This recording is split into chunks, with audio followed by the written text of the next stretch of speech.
Hi, I'm Benjamin Payne. At the K-12 Education Office at Hillsdale College, we support school founding groups and their efforts to start classical schools across the country. Finding the right leader is one of the first and most important steps to building a successful school. While we do consider experience in education, we seek candidates who exhibit unwavering personal integrity, honesty, courage, and servant-hearted leadership. Perhaps that's you. If you're looking to engage in fulfilling, impactful, and challenging work protecting our nation's future and building up the next generation of virtuous citizens, we'd love to hear from you. I'm looking for strong school leaders right now. Learn more about how you can make a difference at hillsdale.edu/leader.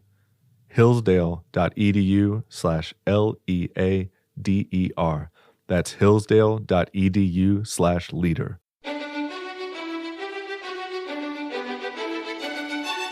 Welcome to the Hillsdale College K-12 Classical Education Podcast, bringing you insight into classical education and its unique emphasis on human virtue and moral character, responsible citizenship, content-rich curricula, and teacher-led classrooms. Now your host, Scot Bertram. Thanks for listening. The Hillsdale College K-12 Classical Education Podcast is part of the Hillsdale College Podcast Network. More episodes at podcast.hillsdale.edu or wherever you get your audio. You also can find more information on topics and ideas discussed on this show at our website, k12.hillsdale.edu. We're joined by Colin Mullaney. He's Director of Operations for Hillsdale College's K-12 Education Office. Colin, thanks so much for joining us. Yeah, thanks for having me, Scott. Good to have you back again. This time, we're going to talk a bit about optimal work and a little about K-12 education. For those who are not familiar, what is optimal work? Where does it come from? Yeah, Optimal Work is an online platform created by Harvard psychiatrist Dr. Kevin Majeres and his associate Sharif Yunus, who helped create this platform. But it's a platform that is designed, as the name applies, to help people work or live optimally. So on its surface, it seems like it is a work efficiency program, which in fact is very effective at that. But it's much more than that because it's much deeper. What it really does is helps guide people in learning to master themselves and to really live out their ideals in a way that is designed and results in actual human flourishing. And so the core kind of piece of optimal work is that our work is always an opportunity to practice living our ideals. And in fact, kind of one of the starting points for optimal work is that one of the biggest mistakes that people make, and it's everywhere, it's everyone, is diving into your work without thinking about it and thinking of work simply as something to get done versus finding the deeper opportunities for growth in the work and the deeper meaning and ability to serve others through work. And when we can tap into those things, we can step back from work and think about it and as a way for us to grow and to serve others, then it opens up just tremendous possibilities as well as energy and excitement about what we're doing. Now, there's no shortage of programs and platforms that try to help you understand yourself or understand others. So what makes optimal work so unique in this sphere? Yeah, it really is an interesting approach. It's a unique synthesis of ancient Aristotelian virtue ethics combined with modern psychology and especially cognitive behavioral therapy, and then cutting-edge neuroscience. And so those three things are brought together in a way that they're all mutually supportive, which is really fun because people might not think that they are, but as the program talks about developing ideals, which could be interpreted virtue, it talks about using techniques that have been developed by cognitive behavioral therapy, and it talks about what's going on within your brain, and all of those are saying the same thing, are all well aligned. And so it makes the program fascinating just to listen to, but also very effective. Talking with Colin Mullaney about optimal work, what are some of the core principles involved in optimal work? So optimal work is all about human flourishing, and the definition of flourishing that it uses is that flourishing is a process of continually growing in one's ideals and relationships or bonds. And that process implies a couple things, or the definition, including that it's a process, is that we never get there. You never check the box that now I'm flourishing. At the same time, we're not far from beginning in that. As soon as we start the process, or whenever we're engaged in that process, we actually are flourishing. And so the concepts of optimal work are about achieving that flourishing through self-mastery. And that self-mastery is broken down into three areas. So that's mastery of one's attitude, mastery of one's attention, and then mastery of one's next action. And so it follows those three steps. And in doing those things, then we are making an intentional choice to live out who we choose to be, who live out our ideals. The principles sound good. How does the program actually help people to attain mastery in those areas? Yeah, so the principles come with related tools that are very effective and interesting. So the idea of mastery of attitude comes with a tool called the reframer. And the idea of reframing is simply about seeing the opportunity that is hidden within each challenge. And so there are different ways we can approach opportunities, and really that ways we can approach a challenge. But the way we approach a challenge really defines a lot of who we are or show ourselves to be. And so that reframing is all about expanding our vision to see something that's even truer than what we're already seeing, and finding that opportunity that's hidden within it. And it's important to say a couple things with that with this finding the opportunity, those always exist. Every challenge has that opportunity, but that's not to say that every challenge is good. So this doesn't whitewash the idea that people have real difficulties, some of them minor, some of them really significant. But you can find yourself sitting in a traffic jam, and it's a pain in the neck, and you're late, and you can find an opportunity in there. And the opportunity might include practicing patience.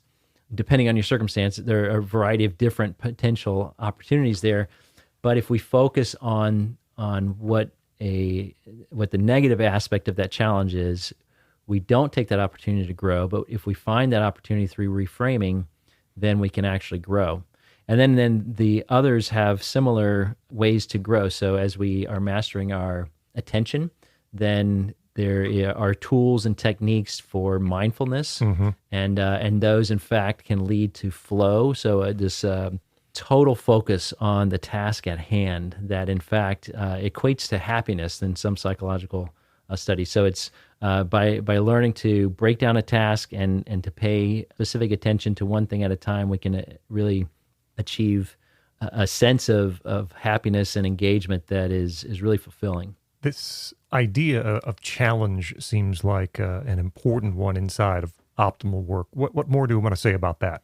Yeah, you're exactly right. It's very important, and it's all about the way we view a challenge, and learning to view a challenge as an opportunity versus a threat. And so every time any of us have a challenge in front of us, which is all of us, on a regular basis, we can view this in two different ways. And if we view it as an opportunity, then it actually physiologically, our minds and the adrenaline within us prepares us to make the most of that opportunity. And in fact, to talk about some of the neuroscience really briefly, our amygdala in our brain is designed to do three things. And one of those is to detect a threat, to sound an alarm, and then to watch our response. And that's the part that's really fascinating, is your own brain is watching how you respond.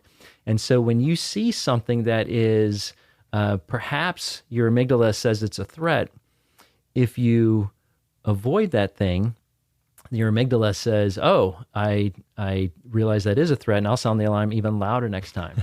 In the reverse, though, if you lean into it and say, I'm going to ignore that alarm, I'm going to advance, whether it's a barking dog or speaking in public or whatever it might be, I'm going to do the thing anyway, I'm going to lean into it.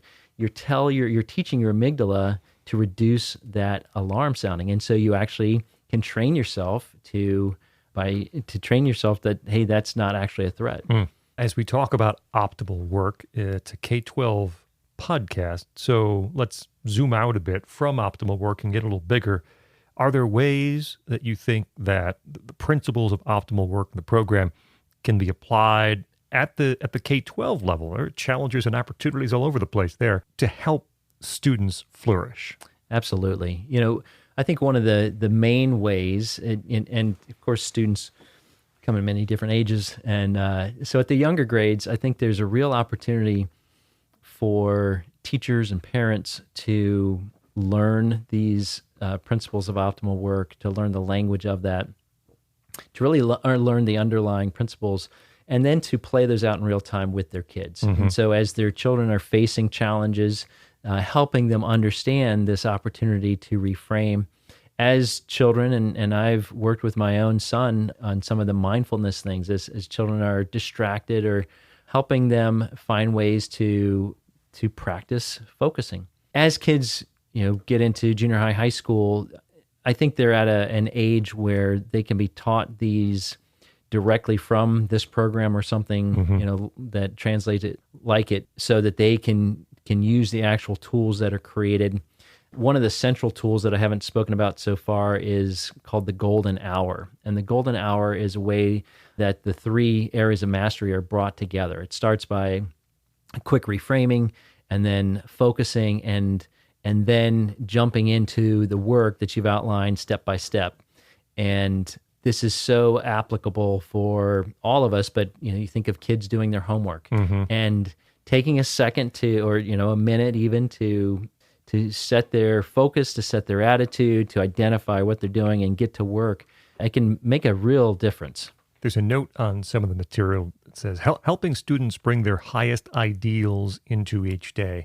The thought of a perspective or approach and the importance of that to anyone's success, but specifically a student's success. Talk about that. Yeah, what's really important for students to understand is that we have the chance to both identify the ideals that we hold valuable and to grow in those. Mm-hmm. And so if we, through this program, we can show students that they, in fact, have agency over their own growth, over their own development of virtue. And, that's Aristotelian as well, that we learn virtue by doing virtuous things. And so optimal work provides a framework for people to choose those virtues that they want to grow in, and provides the support to actually help them make that growth.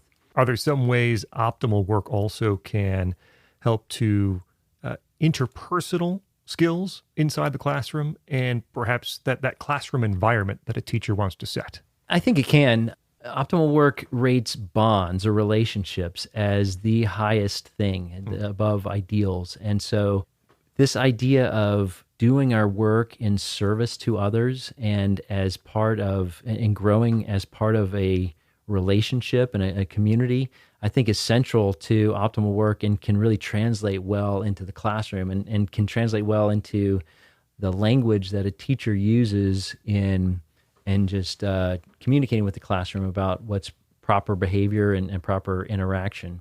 What about, your personal experience with optimal work? What have you found, and what have you perhaps been able to apply in your life? Yeah, I've used all of it and find it very helpful. I will say the golden hour its simplicity is powerful. Uh-huh. The idea, all of us, I think, I certainly fall into the trap of wanting to jump into my work, and I, get to work and want to hit it running. And by doing the practice of stopping and checking my attitude, making and reframing if necessary, setting my attention, outlining the particular tasks.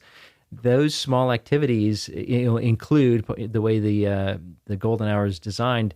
Thoughts or questions about what ideals do I want to develop as I'm doing this? Who can I serve in this? And it in a remarkable way really expands one's imagination of what you're doing. So I have found that really valuable. I found the reframing tool valuable, and times when I am ruminating on something and kind of can't get over a negative thought of it, to go through the short process and think, okay, what can I grow? What way can I grow from this? Is again simple. It's surprising in its simplicity and also really amazing in its power. Colin Mullaney is Director of Operations for Hillsdale College's K-12 Education Office as we talk today about optimal work. Colin, thanks so much for joining us here on the Hillsdale College K-12 Classical Education Podcast. Scott, thank you so much for having me. I'm Scot Bertram. We invite you to like us on Facebook. Search for Hillsdale College K-12 Classical Education. You also can follow us on Instagram at Hillsdale_K12. That's Hillsdale_K12 on Instagram. Thank you for listening to the Hillsdale College K-12 Classical Education Podcast, part of the Hillsdale College Podcast Network. More at podcast.hillsdale.edu or wherever you get your audio.